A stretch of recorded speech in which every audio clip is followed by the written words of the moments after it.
এই যে এবার খাও। খাবে? ইয়ামি। হয়েছে। হ্যালো ভিউয়ার্স, আসসালামু আলাইকুম। আপনারা সবাই কেমন আছেন? আমি আজ আরেকটি ব্লগ নিয়ে আপনাদের সামনে হাজির হয়ে গেলাম। আশা করি সবাই ভালো আছেন। আজ বিকালে একটু ছাদে উঠেছিলাম। ছাদে উঠে দেখি গাছে গাছে ফুলে একাকার হয়ে আছে। এত সুন্দর সুন্দর ফুল ফুটেছে। এত সুন্দর ফুল দেখে ছাদ থেকে আজকে আর নামতে ইচ্ছে করছে না, কিন্তু বাসায় অনেক কাজ আছে, কি আর করার, নামতেই হবে এখন। আজ আমার একটা স্পেশাল ডে, তাই বাসায় এসে তাড়াতাড়ি চুলাটা জ্বালিয়ে আগে ফুচকাগুলা ভেজে নিচ্ছি। আর এই ফুচকাগুলা রেডিমেড কিনতেই পাওয়া যায় এখন। রেডিমেড ফুচকাগুলো কিনে গরম তেলের মধ্যে ছেড়ে দিলে দেখেন কি সুন্দর করে ফুচকাগুলো ফুলে উঠেছে। আমি বাহিরের খাবার খুব কমই খাওয়াই আমার বাচ্চাদের, বাসায় সব কিছু তৈরি করে খাওয়াইতে পছন্দ করি। আর আমার মতো কে কে আছেন বাচ্চাদের বাসায় রান্না করে বিভিন্ন আইটেমের খাবার খাওয়ান? অবশ্যই কিন্তু কমেন্ট করে জানাবেন। আপনাদের কমেন্টের রিপ্লাই দিতে আমার কিন্তু খুবই ভালো লাগে। আমরা ছোটোখাটো ইউটিউবার, যারা বড় ইউটিউবার, তারা কিন্তু কমেন্টের উত্তর অনেক সময় দেয়ও না, কিন্তু প্রত্যেকটা কমেন্টের অ্যান্সার আমার দিতে খুবই ভালো লাগে। পরবর্তী ভিডিও বানানোর জন্য আমি উৎসাহ পাই আপনাদের এই কমেন্ট দেখে। তারপরও আমার নতুন চ্যানেল অনুযায়ী যথেষ্ট কমেন্ট আসে, এর জন্য আলহামদুলিল্লাহ, আল্লাহর শুকরিয়া আদায় করে শেষ করতে পারবো না। তো সবাই আমার পাশে থাকবেন। আপনারা আমার পাশে সবসময় থাকলে আমি ধীরে ধীরে ইনশাল্লাহ একদিন সাকসেস হতে পারবো।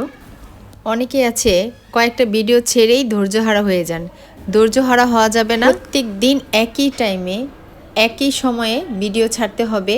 আর যদি প্রতিদিন সময় না পাওয়া যায় তাহলে 2 দিন পর অথবা 2 দিন পর সময় না পাইলে, যখন মানে সপ্তাহে একদিন হলেও যদি সময় পান, তো সপ্তাহে একদিনই ছাড়বেন একই টাইমে। তাহলে ইউটিউব অ্যালগরিদম বুঝতে পারবে যে আপনার ওই টাইমেই আপনি ভিডিও আপলোড করবেন। ঠিক ওই সময়ে যেই অডিয়েন্স আছে সেই অডিয়েন্সের কাছে আপনার ভিডিওগুলো পৌঁছায় দেবে। আর সবাই একটা জিনিস ভালোভাবে খেয়াল রাখবেন, ভিডিও এডিট করার সময় কোনো প্রকার মিউজিক অ্যাড করা যাবে না মনিটাইজেশন পাওয়ার আগ পর্যন্ত। আর কপিরাইট ফ্রি লেখা থাকলেও অ্যাড করবেন না, কারণ হচ্ছে কপিরাইট ফ্রি থাকলেও অনেক সময় ইউটিউব অ্যালগরিদম কপিরাইট ক্লেম দিয়ে দেয়। অতএব কষ্ট হলেও ভয়েস দিন, তারপর যখন মনিটাইজেশন পেয়ে যাবেন তখন মিউজিক অ্যাড করেন, তাতে সমস্যা। কারণ আমার অভিজ্ঞতা থেকে বলছি, আমার একটা কুকিং চ্যানেল ছিল, সেখানে আমি রান্নার সাথে মিউজিক অ্যাড করেছিলাম, তো ওইখানেও আমি কপিরাইট খেয়েছিলাম। এর জন্য আপনাদেরকে সতর্ক করে দিচ্ছি। ও, আপনাদের তো বলেছিলাম আজকে আমার একটা স্পেশাল দিন, আপনাদের তো বলাই হয়নি যে কি সেই স্পেশাল দিনটা। আমার আজকে বার্থডে ছিল, আর এই বার্থডে কথাটা আমি নিজেই ভুলে গেছি, কিন্তু আমার মেয়ে ক্যালেন্ডারের মধ্যে সব সময় দাগ দিয়ে রাখছে ওই আজকের তারিখটা। সে এই আজকে বার্থডে উপলক্ষে সে নিজে নিজে যে টেস্টি ট্রিটের থেকে আমার জন্য ছোট একটা কেক নিয়ে আসছে। এই যে এবার খাও। খাবে?